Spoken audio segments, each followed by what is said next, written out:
초보자가 하면 안 되는 빌라들이 몇 가지가 있어요. 위반 건축물 빌라들이 있어요. 두 번째로 하지 말아야 될 거는 근생 빌라가 있어요. 반지하 빌라는 진짜 주의하셔야 됩니다. 신축 빌라는 정말 조심하셔야 됩니다. 대부분 위반 건축물 빌라들은 문제가 있어서 벌금이 나오거든요. 근데 벌금이 나온다는 것까진 좋은데 이런 물건을 낙찰을 받게 되면 대출도 잘 쉽게 안 나온단 말이죠. 그래서 그 대출 문제를 우리가 해결하려고 용을 쓰면서 하기보다는 초보자분들은 이상 없는 물건을 하는 게 좋아요. 근데 위반 건축물 같은 경우는 대부분 어느 쪽에 많이 걸려있냐? 5층에 많아요. 왜냐면 우리가 빌라에서 가장 많이 걸리는 거의 90% 이상이 5층 꼭대기층에 어쩌게 있네. 색깔이 좀 다르죠? 샌드위치 판넬처럼 해서 약간 검정색 비슷하게 저거가 대부분 위반으로 지어놓은 거예요.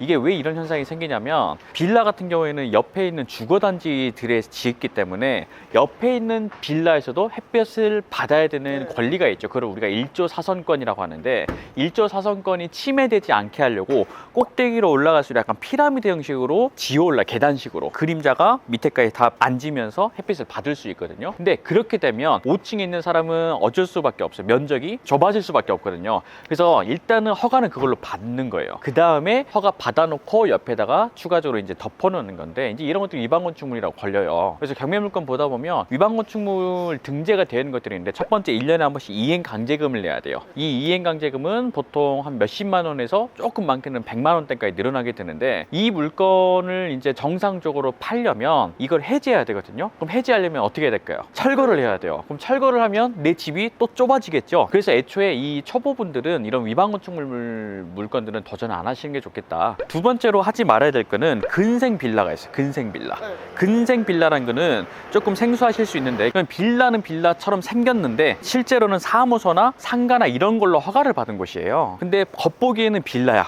그러니까 못 모르고 이거 빌라네 하면서 낙찰 받았는데 알고 보니까 사무소를 받은 거예요. 그러면 이게 어떻게 되냐면 취등록세도 사무소 취등록세로 나오기 때문에 4.6%의 취등록세를 내야 돼요. 근데 이게 또 주택수에는 또 안 들어가. 중요한 거는 나중에 이거를 팔려고 하면 누가 이걸 과연 살려고 할까요? 집을 살려고 알아봤는데 사무소야. 전반적으로 문제가 될 수 있기 때문에 물건 검색할 때 애초에 그 물건의 용도 자체가 건축물 대장에 나오거든요. 그 건축물 대장에 사무소 용도인지 아니면 주거 용도인지를 필히 체크를 하고 가셔야 돼요. 근생은 안 짓는 게 나은 거 아니에요? 조금 어려운 건데 건축법적으로 용적률의 개념이 있어요. 근데 안 짓는 게 나은데 그걸 짓는 이유는 사무소로 지을 때와 주거용으로 지을 때 주차장법에 관련돼 있어요. 근데 주거용으로 허가를 지어버리면 주차장을 확보를 더 해야 돼. 근데 그러려면 땅을 더 사야 된다는 거예요. 그래서 애초에 사무소 용도로 지어놓고 주차장을 좁게 해놓은 거죠. 개수를 조금만 맞추고 빌라처럼 보이게 해서 파는 거죠. 그래서 그런 것들이 근생 빌라라고 하는데 이런 것들은 주의하시는 게 좋고 대부분 2층에 있습니다.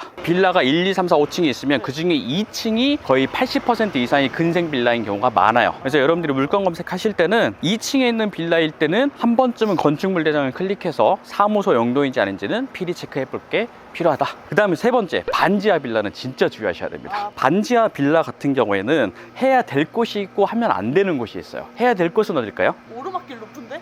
오르막길 높은 데라기보다는 땅의 가치가 좋은 곳. 결국에는 반지하 같은 경우에는 요새 이제 서울에서 최근에 홍수 났던 거 혹시 아세요? 네, 많이 홍수 많이 나면서 이제 더 이상 반지하에 주거용으로 허가를 안 내주게 바뀌었어요. 그래서 더 이상 지어질 수가 없어요, 반지하는. 근데 반지하가 있다는 것 자체가 옛날 오래된 구축이에요. 근데 구축인데 반지하면 굉장히 입찰자도 적고 굉장히 저렴하게 낙찰 받을 수는 있어요. 다만 그게 서울이 아닌 이상 개발의 여지가 쉽지 않겠죠. 여기도 지금 서울인데 여기 보면 반지하 빌라가 보이잖아요. 이거는 사실 반지하고 지하인 것도 상당히 많거든요.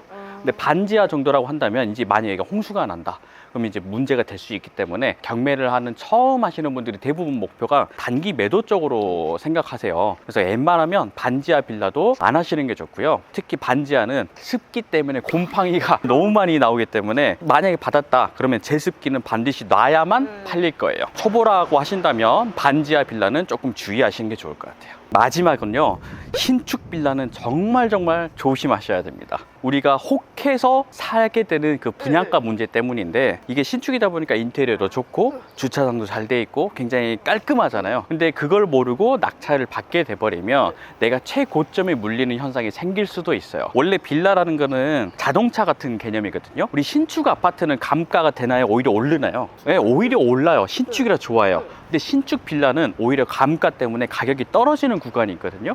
그래서 보통 한 3년에서 4년 정도는 지나야 자기 가격대를 찾는다고 얘기를 많이 해요. 그러면 경매로 한 지어진 지 2년 정도밖에 되지 않은 신축급 빌라들이 나올 때가 많이 있는데, 이런 물건을 낙찰 받았다 하더라도 계속해서 가격이 떨어지는 구간에서 받아버린 거랑 똑같은 개념이 돼버리는 거죠. 근데 우리가 경매의 핵심은 뭐냐면 싸게 받아야 되잖아요. 그죠. 근데 내가 산 가격 자체가 고점이면 이거는 수지 타산이 안 맞는 물건이 돼버리는 거죠. 언제쯤 사야 돼요? 빌라는? 최소한 4년 정도는 지어진 거, 준공 난지 4년 정도 지어진 거, 경매 물건 보다 보면 보존 등기일 이렇게 써져 있어요. 그 연도가 지금 검색하는 시점 기준으로 한 4년 정도는 지난 빌라라고 한다면 어느 정도 신축 그 거품이 좀 빠졌다라고 보시면 되니까 도전하셔도 되는데, 그리고 너무 비싼 것들은 빌라가 거래도 잘 안 되거든요. 네, 그래서 그런 것들은 빼고 보시는 게 좋아요. 그래서 이거는 사실 경매 초보라기보다는 경매라는 모든 분들이 신축 빌라만큼은 정말 주의를 해서 들어가야 된다. 이렇게 4가지 빌라 정도만 우리가 꼼꼼하게 체크만 한다면 최소한 경매로 돈을 잃을 일은 없다라고 보입니다.